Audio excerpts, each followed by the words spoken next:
Ciao, sono Lara Naki Gutmann e state ascoltando This Week in Skating.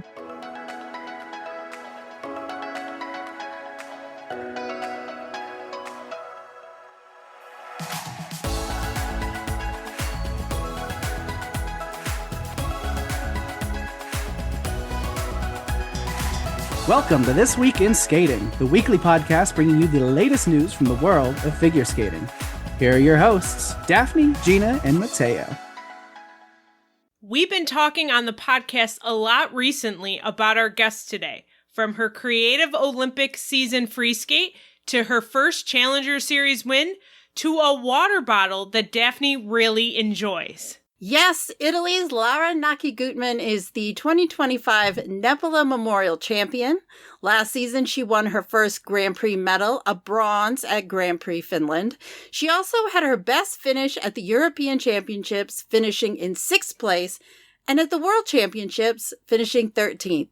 This season, the three-time Italian champion is looking to compete in her second Olympics, which is taking place in her home country. So we're excited to welcome Lara to This Week in Skating. Welcome, Lara. Hi, Lara. Welcome. Hi, everyone. Hi. Thank you so much for having me on your podcast. I'm really happy. Thanks. We are really happy to have you. Yeah. Yeah, we're really excited to talk to you. Shall we actually start by talking about Nepela? I mean, it was quite an event for you, wasn't it? It was. And I was so happy I could skate my programs again and show maybe I wouldn't say the best, but really good programs. And I could fix some details I maybe couldn't show so much at Lombardia Trophy. And because there's a lot of these details in both programs, but I think mostly in the short program, I could show a lot more. And I'm glad the jump worked. And I don't know, I'm really happy about my result, about my points and everything. So I'm really glad I could be there. And it was an Italian sweep for the women, right? It was kind of like nationals for us. It was pretty weird and maybe a little bit stressful, but it's been a great experience and I felt great. I felt good on the ice. So that was the most important thing. So you've now got all the medals from the event. You won a bronze, a silver, a gold. Does it mean you're not going to go back again? Or will you go back if you have a chance? That's right. I don't know, actually. I really like it there. I think it was the 4th time, maybe, or maybe 3rd. I don't know. And I don't know. It's a great event. And we'll see. I don't know yet. So tell us a bit about your programs this season. How did you come up with them? And what did you do to kind of shape both of them?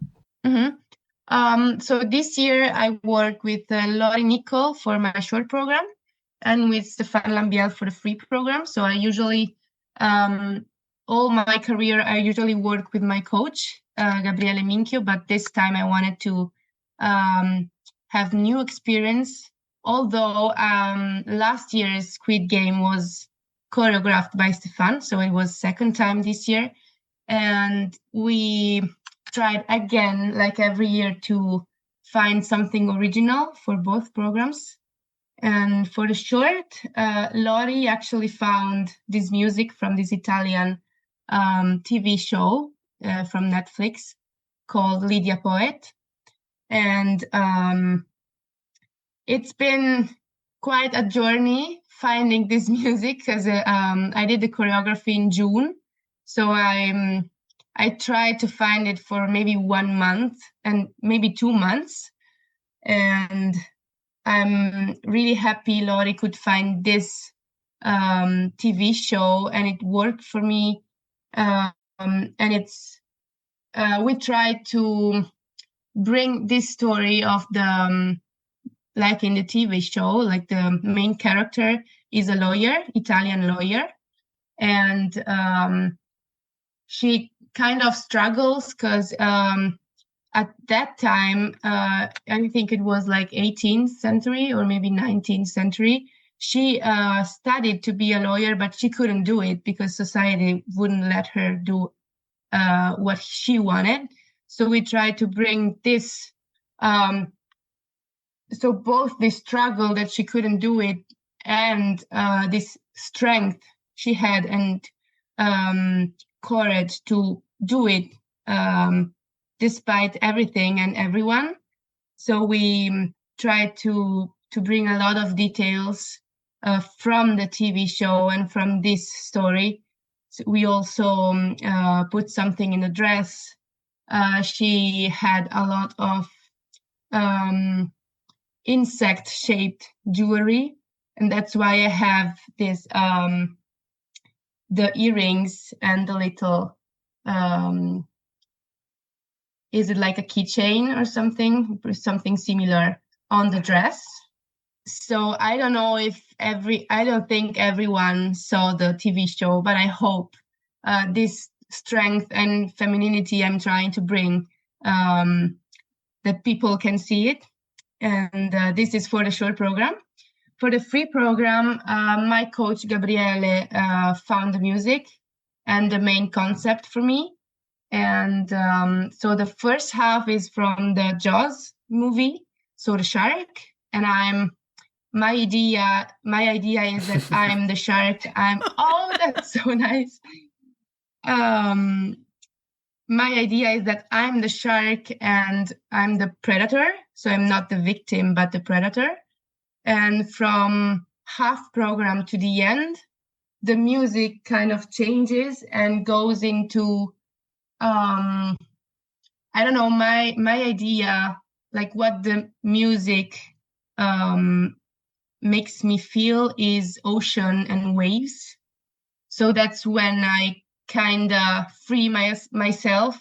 So I'm free and I can go with the waves and have speed. And the music gives me a lot of strength in that part of the program.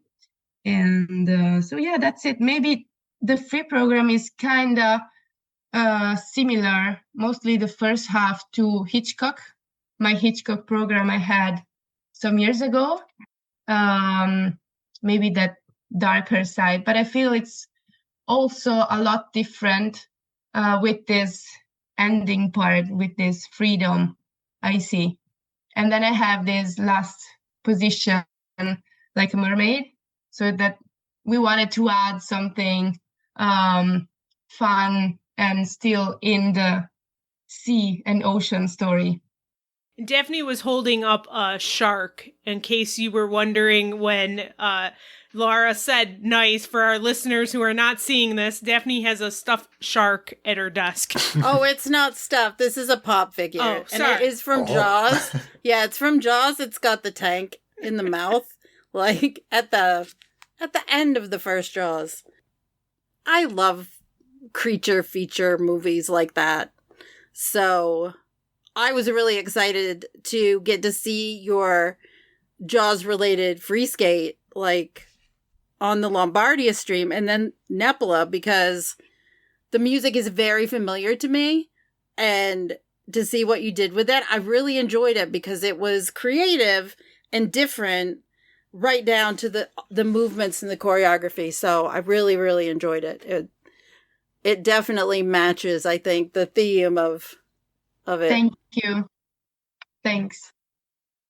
And I'm really glad you could see some details in the free.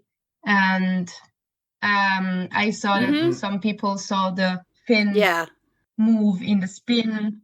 So I'm really glad people see it, because, you try to work on every detail, but it's not so easy then to, for people to see everything.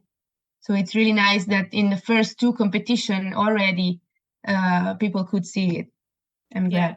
Matteo was the one who spotted your final pose. He knew right away what your inspiration was for your final pose. So, yeah, people are picking up on the details of this program really quickly, even just 2 competitions in. And I went to Copenhagen. I saw the Little Mermaid statue in Copenhagen. I went there for a vacation, actually, not to see the statue. I was there with my cousin, and so when I saw the statue, I was like, oh my God, this is my ending pose. And I took a picture, and it was really fun.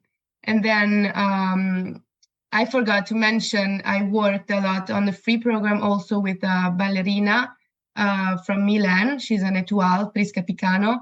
I've been working with her not my whole career, but a few years now. And she really helps me to find a story I want to, I don't know, to express and make people see. I think, you see, you're incredibly creative, and you got the fans used to wait for the new season and what is she going to come up with. We're all excited about your programs, and you take a lot of risk and chances, isn't it? Because you're mentioning now the Shark program, the Joseph program. We touched on Psycho. You have Squid Game, which again, it's something that came out on the mainstream, and you decided to get the music on board. So how do you actually, you said that you work with the teams to think about these things, but do you actually feel like you want to look for programs that are so regional and make a statement? Yeah, I do. I do, because it's always been a motivation for me, because I really get bored if I do like the same music every day, and I don't feel like I can find something original, I don't know, a different movement, a different way to move. So this motivates me a lot. And that's why every year we try to find something different. And maybe Squid Game was a bit risky, but it turned out as, I think, my best program. Or I liked it so much. I had so much fun skating in the last season. And I was so sad when I decided to change it, but it was my decision because I didn't want to get bored. I liked it so much that I didn't want to get bored. And so I'll leave it there and keep it in my heart. And I don't know, maybe I'll do it in shows. I need to think about it. But I'm really happy that this year's short is working. Also, Squid Game last year, the first competition didn't work so much. It needed time to show its potential. So I'm really happy this year I could start my season quite on the same at the same point I finished last season at World Team Trophy. So yeah, I think that's why I try to choose something original every season. So I have to ask, have you seen Squid Game? Yeah, of course. But just the first season. Just the first season. The season I didn't watch the second. And it's not really my favorite type of TV show.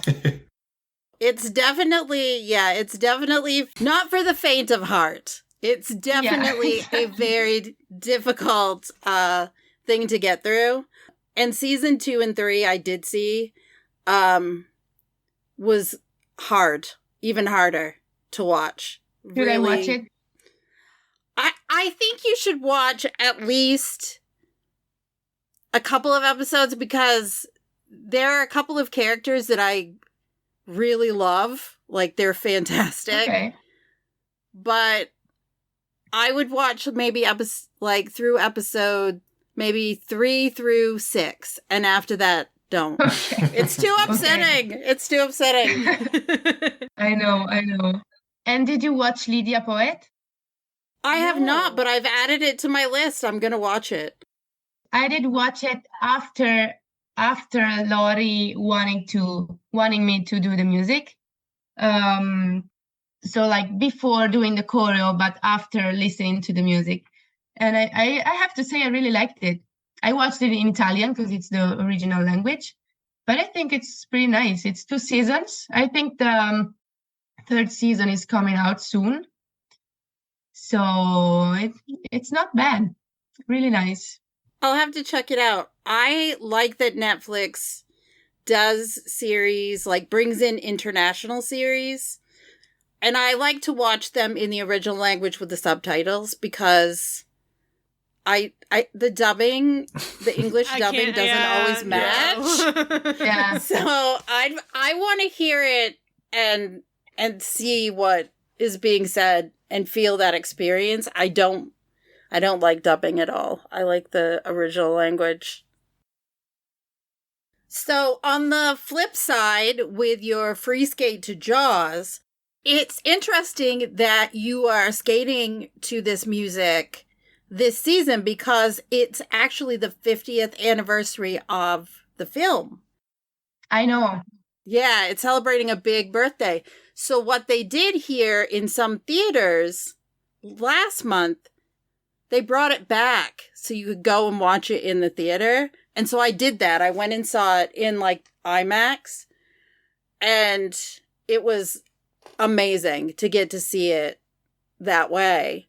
And now that you've explained what the first part is and that you're coming at it as like the predator, it really matches up with the intensity of the choreography and the music and knowing the movie. It matches up really well. Yeah. I love the music. I love the music. And then when I did the choreo with Stefan, it's always like this with Stefan. He's just skating on the music, and I'm like, oh, I need to do that. He was so great, and he just skates so good, and it's amazing. But I love the music, and I love also the. I know it's like 5 tracks put together, but I think they kind of work. I like them all together. Yeah. It's a cohesive program from beginning to end. And that isn't always easy to achieve with different pieces. But I think it came out really, really strong. Yeah. So, and you'll be at Skate America. I'm going to be at Skate America. I'm really excited to get to see this in person. And you want to see the Squid Game bottle? I love the bottle. Like, yeah. They sent me a pic. They're like, did you see the bottle? Oh my God. I'm not kidding, and I can't show you right now. I have stickers of Squid Game on my laptop. A couple. Among other things, I've got a couple of stickers that I got for Squid Game. If it fits in my luggage, I'll take it with me. I'll try. Okay. If not, it's okay. I just think it's cool that you have the bottle. The bottle's great. I always have it with me in training and everywhere. So that's good. So I wanted to ask you about your costumes for your programs. Are these the final costumes, or are you still working on details for your costumes this season? They are final. We fixed a few things from Lombardia to Nepela because short programs dress was a little bit loose. So I think at Nepela it was fine, and I don't know, we tried to add gloves, but I didn't use them at last competition. I don't know yet if I'm going to use them. And for the free program, yeah, it's final, and we just fixed a few details, but it's going to be like that. Now, were you involved in the designing of your costumes? Yeah.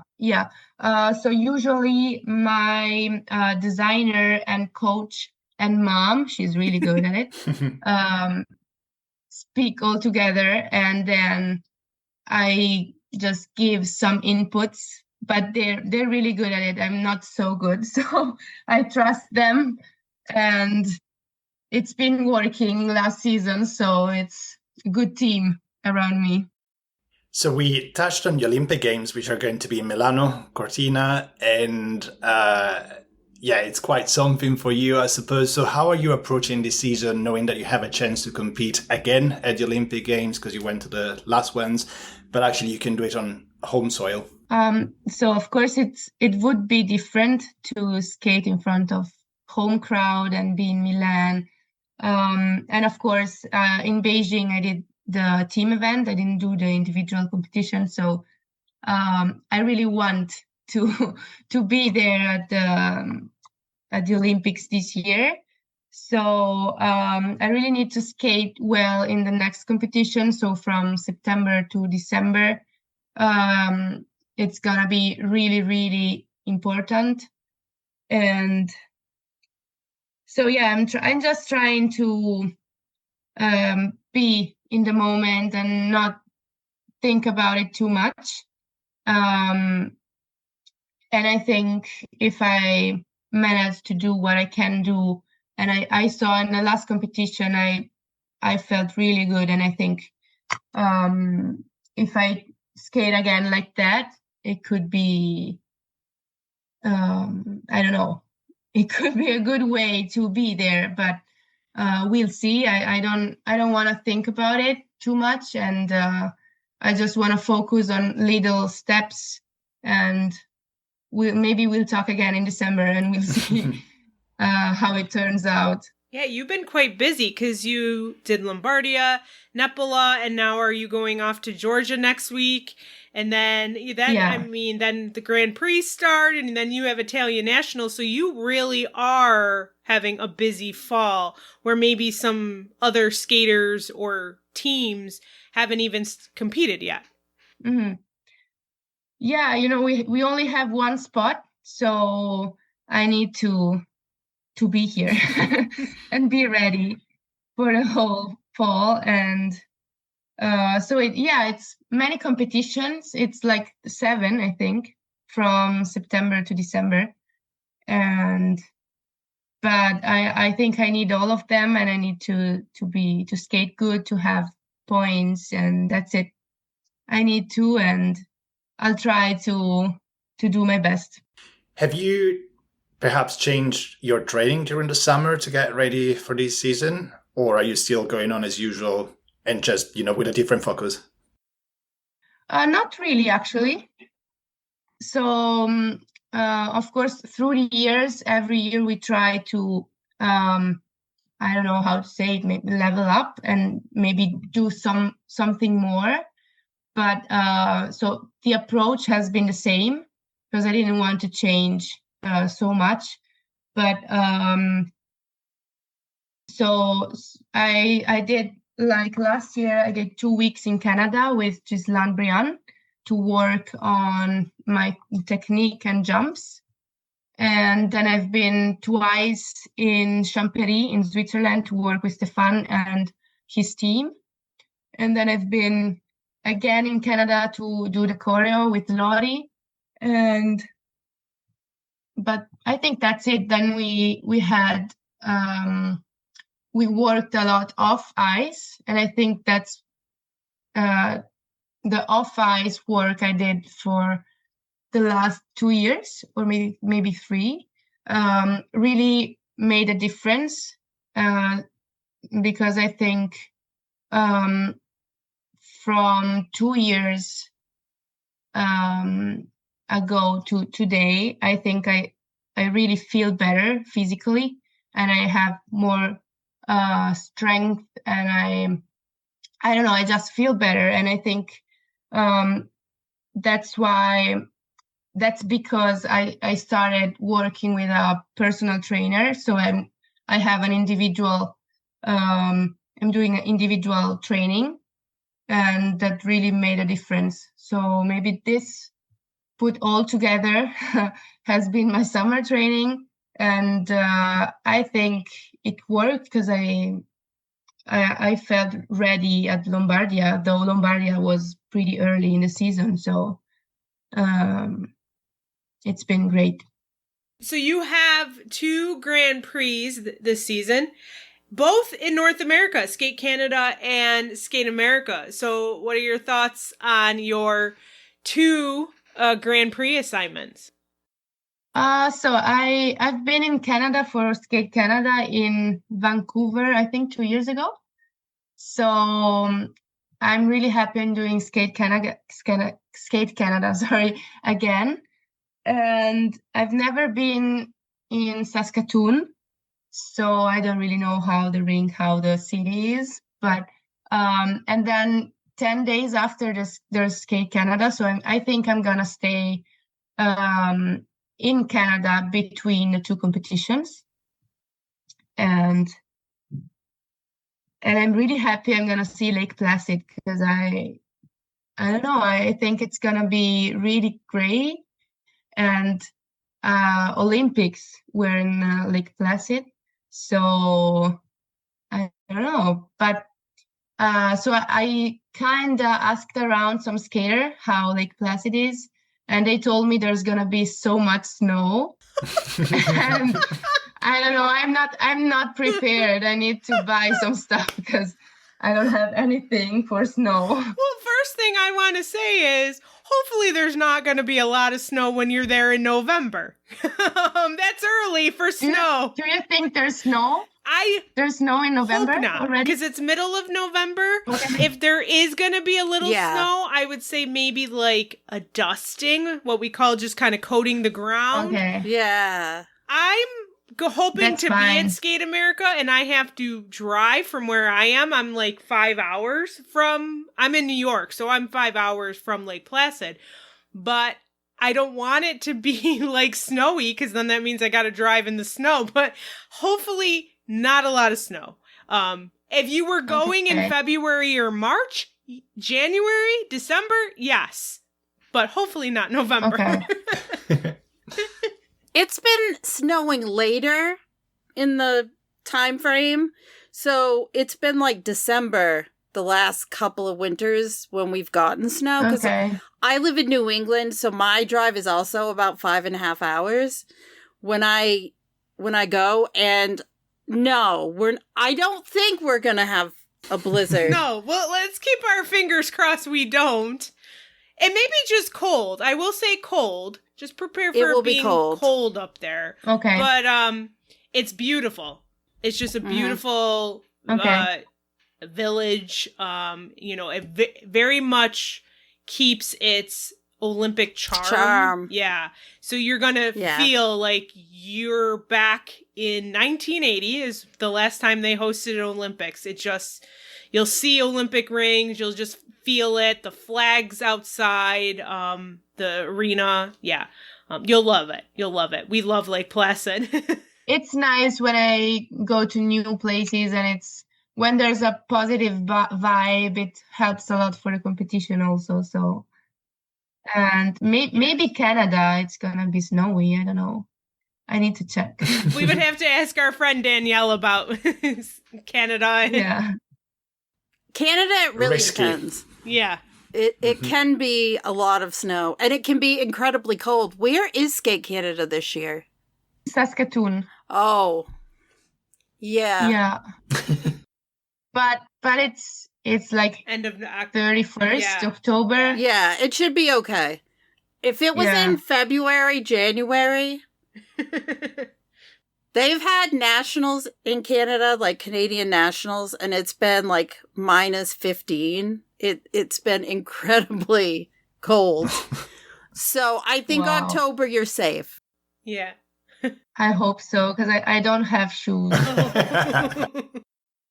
See, now I need to ask the questions to you and Matteo about what's the weather going to be like in Milan in February. Well, I have to deal with snow. It's going to be okay, I think, isn't it? Probably. Yeah, it's cold, but it's not that cold. It's not really going under 0 degrees. So perhaps maybe a bit humid, but that's it. I think. Good to know. That's not bad. That's not bad at all. Back here, it will be freezing. Yeah.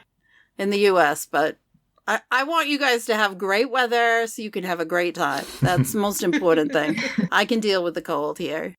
So just thinking about the season, we already touched on the Olympic Games, but what are your goals for the entire season? That's a good question. So one of my goals was to touch the 200 points again. So I could do it last competition. So I'm gonna try and do it in the next competition also. And so that's not just because of points, but if I reach 200, it means I did 2 good programs, and that's the main goal for every competition, basically. And then another goal was, as I said before, trying to show all these little details in both programs, because I think they are really special this year. So I really want to do them to skate in the best way. And that's it. I don't want to have like results, goals, but just how I want to skate. So that's it. And I know for many skaters, this is it. This is their last season, but are you looking beyond this season? Are you going to continue skating beyond this Olympic season? Yeah, I think so. Yes. I think I have more to give and more to skate. So definitely, yeah. Well, that's good news, because Yes. I'm really interested in what you're going to come up with for future programs, based on the last couple of seasons especially. Thank you. Maybe, Daphne, you should suggest some programs to Lara. Let me think about that, because should. I do know there are a couple of pieces of music that I think are pretty special that no one has skated to yet. So let me put that list together. Okay. You got a new member of your team when it comes to choosing programs. That's good. That's a struggle for me every year, because it's so tough for me to like start thinking about music like before the season ends, because my mind is on my present music, and I just can't think about anything else. So I usually tend to trust my coach on this. So it's really good if some if anyone has suggestions, I'm happy about it. Now, shall we go from the future to the past? What age were you when you started skating? So I started when I was 4. It was 2006, and Olympics were in Torino, in Italy again. And so my parents used to watch a lot of sport and stuff on the TV, and I could see the figure skating event on the TV, and I saw these beautiful skaters flying on the ice, and I wanted to be like them. So no one in my family skates, so they didn't even know where an ice rink was in my city, and there's no ice rink in my city. And so they tried to find one, and they found one in a city near to my home. And that's how I started. And I started training, and I'm still in the same rink with the same coach. So I'm still here. It's my second home after almost 20 years. So that's been a long journey, but I'm really happy I'm still here, and I found a second family almost. Yeah, you don't really hear that too much, that the skaters are still at the rink that they started at. So that's really cool that you are still at the same place where it all began. It is. My coach and the whole team saw me grow up, so I think it's really nice. Let's actually talk about, so it's a bit of a personal question, if that's okay. You talked about your physical strength, so you feel stronger. What about your mental strength? Thinking about all the years you went through, the success you've been having lately, particularly, how do you feel as the woman you are now, and looking back? So I did some mental training some years ago. I started some years ago, but I feel I could reach the highest point maybe last year. But I think my physical strength and mental strength go together, because when I started feeling better physically, I could really start mentally to believe in myself like 100%. And I think this has made a huge difference. And I could find some words that I keep telling me in competitions, in training, that really work. And I think you can see it also in my skating. I think you can see the difference from, I think 3 years ago maybe, and last year or this year. But I really think that these two aspects go together. Now, last season was, as we mentioned in your intro to you, it was a big season for you. You got your first Grand Prix medal, a bronze in Finland, and then I didn't even mention it in the intro, but your bronze at World Team Trophy. So, looking back on last season, maybe talk about what were some of the highlights from it, or what stood out to you about last season that you're hoping you're going to carry into this season as you move on with the season? Well, of course, the medal at the Grand Prix was amazing. I kind of didn't expect it. And so when I skated in the short and I did a clean short, I was, I think, second after the short. And I don't know, it was, I really didn't expect it. And I wanted to keep being on the podium so much. And I wanted to skate good so much in the free, and I was so happy. And then someone told me it was the first time an Italian female skater had a medal after Carolina, I think after 7 years or something. And Carolina was there. So it was such a special moment. And I think that has also been a really important moment for me to start believing I can do it. I can reach that point. I can skate clean. So speaking about that mental part, it was really a great moment.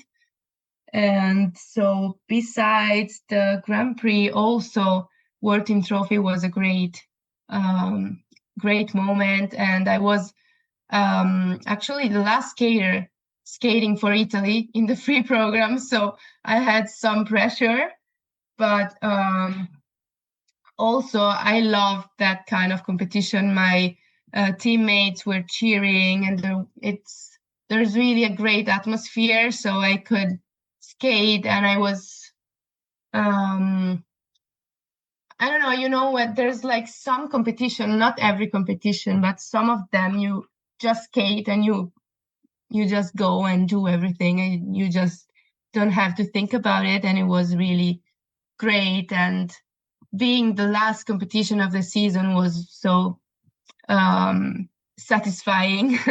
So, and winning the medal all together as a team, I don't know, it's different.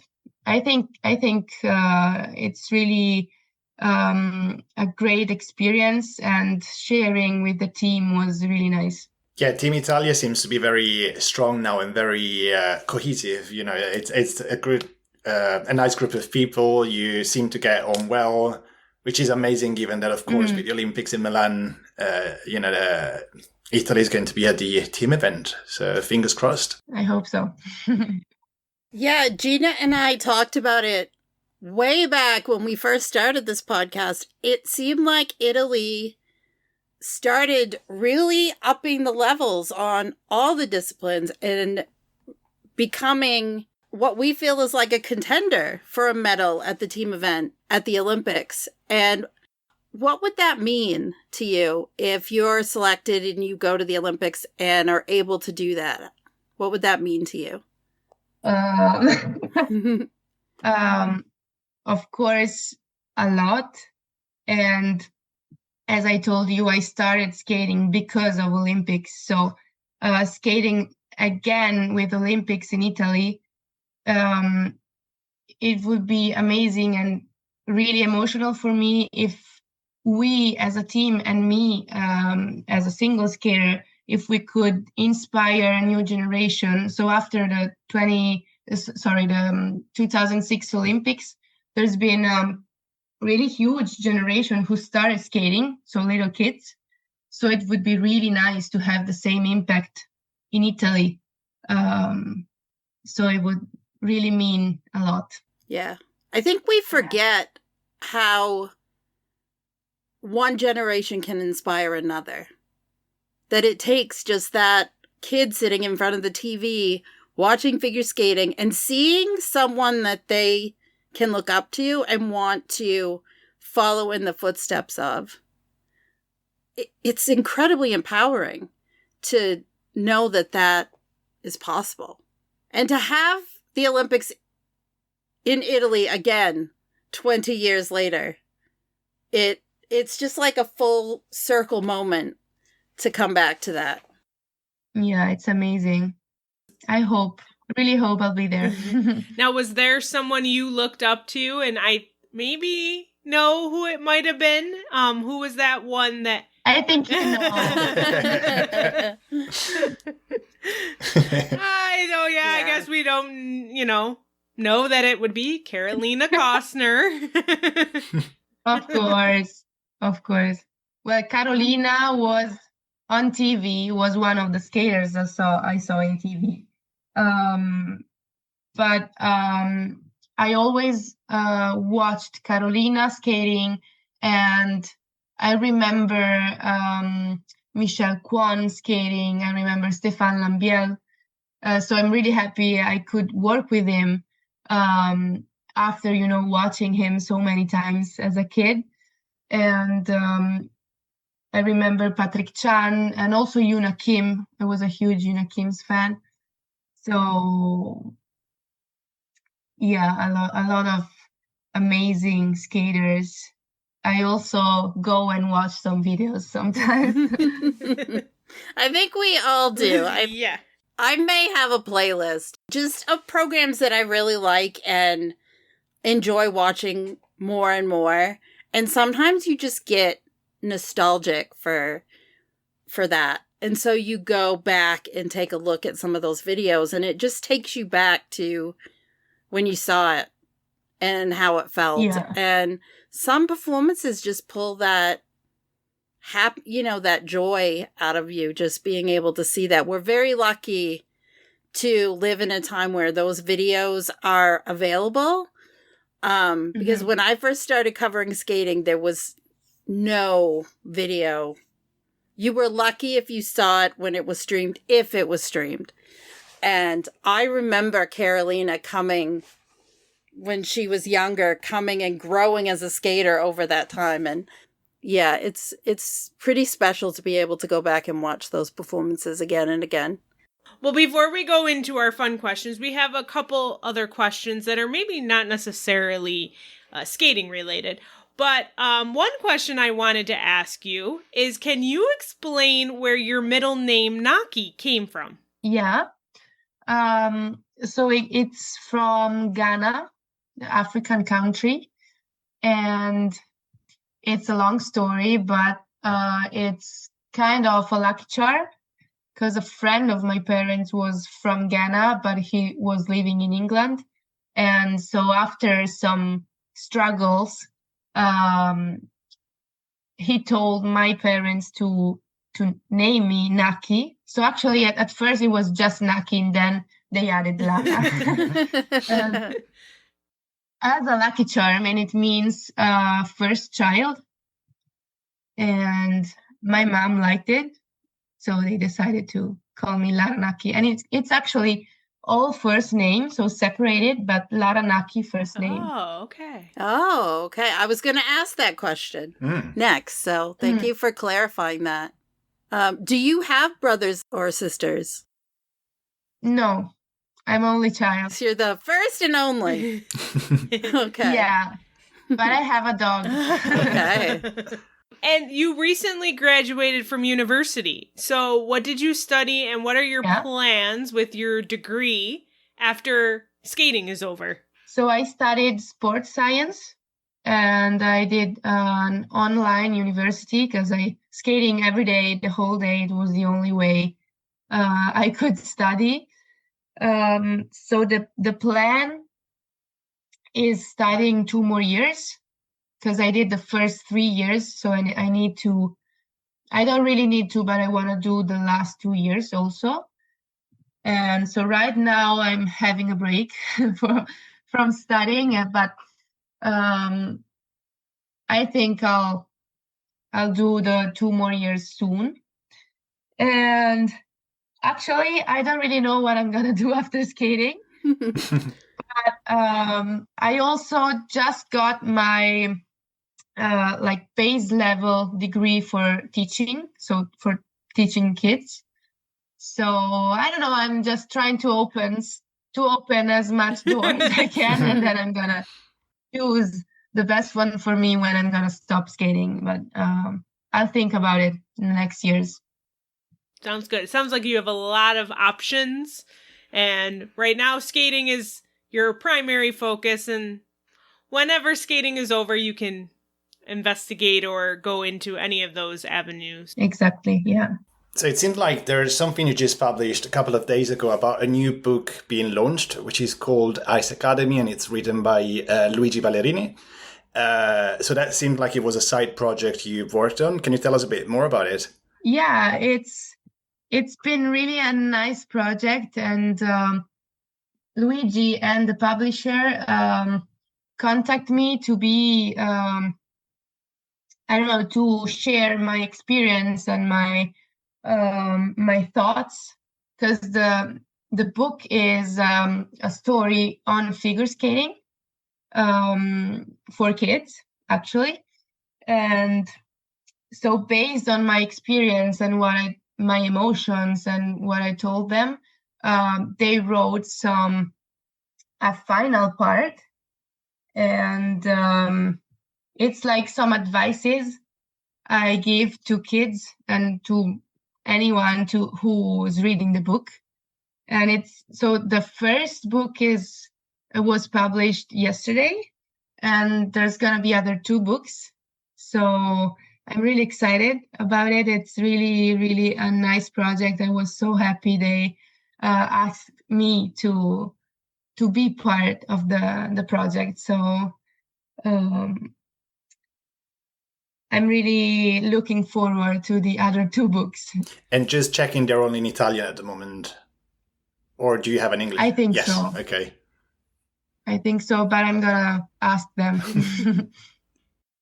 So I know that training takes up a lot of your time. What other passions do you have outside of skating?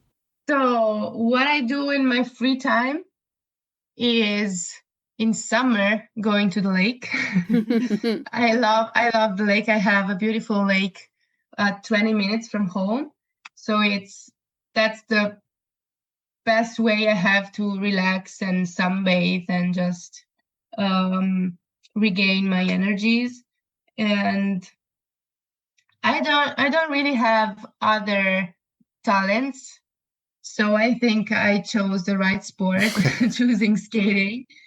But I really like watching any sport on TV. I really like basketball. Well, we are going to crack open these fun questions, and these are the questions we ask when we have a skater or team on the podcast. And there's one that we've had for all 4 seasons that is a lot of fun. So that one is our very last one. But I'll start with, if you were a fruit, which would you be and why? I'll be blueberries. Ooh, okay. Ooh. I love them. But I don't know why. It's just because I love them. They're so good, right? Yeah. I love blueberries. I might have had a blueberry protein shake this morning. So if you were an ice skate, would you be the left skate or the right skate? I'll be the left skate. Now, is that your landing foot? Yeah. That's why I always ask, because that's what usually most skaters will pick is their landing foot. Mm-hmm. All right. What is your go-to guilty pleasure song? What's that song that you're constantly listening to right now? So in the last days, it's an Italian song. So it's from Gianluca Grignani, La mia storia tra le dita. Because recently there's been like a cover song from another Italian singer. So that reminded me of the original version. And I really like it. But it's, I don't really have a favorite, favorite song, or I typically have some days where I really like that song and then I change again. Maybe based on my, my thoughts or what I need to think. So, if a director wanted to make a movie about you, who would you like to play you? As an actor, you mean? Yeah.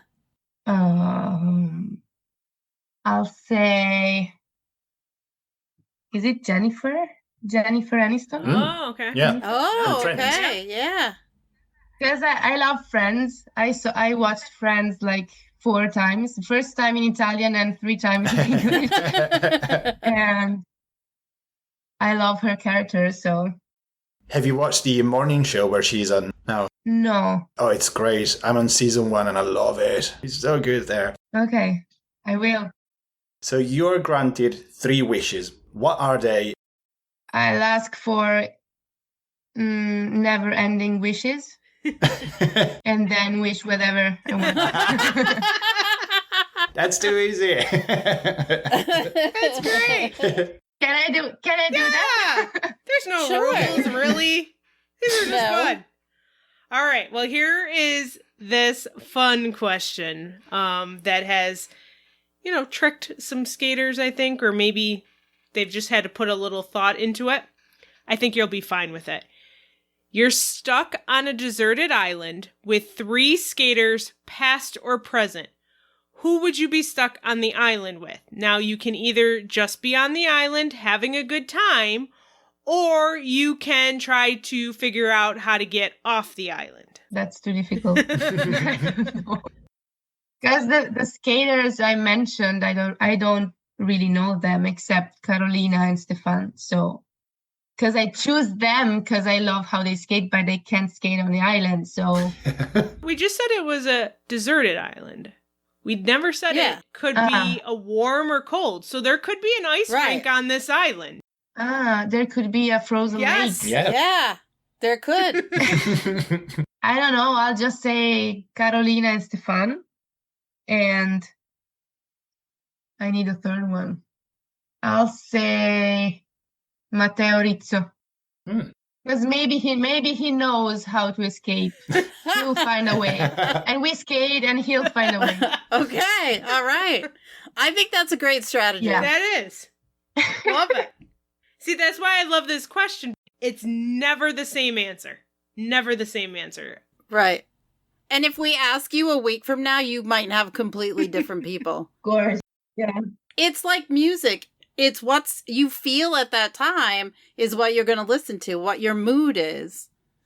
So answers will change. Well, thank you so much, Lara Naki, for joining us for this interview. We're so thrilled to get to chat with you and wish you the best in the rest of your season. Thank you. Thank you very much. Thanks for tuning in to another episode of This Week in Skating. Remember, you can keep up with us throughout the week by visiting our website at www.thisweekinskating.com. Connect with us on social media for additional updates. You can find us on Twitter at This Week in Skating without the E's, or Facebook, Instagram, and Threads at This Week in Skating. You got a burning question or feedback for Gina, Daphne, or Matteo? Reach out to us via social media or drop us an email at thisweekinskating@gmail.com. And if you're really enjoying the show and want to support us further, consider joining our Patreon community at patreon.com/thisweekinskating. Until next time, have a nice week.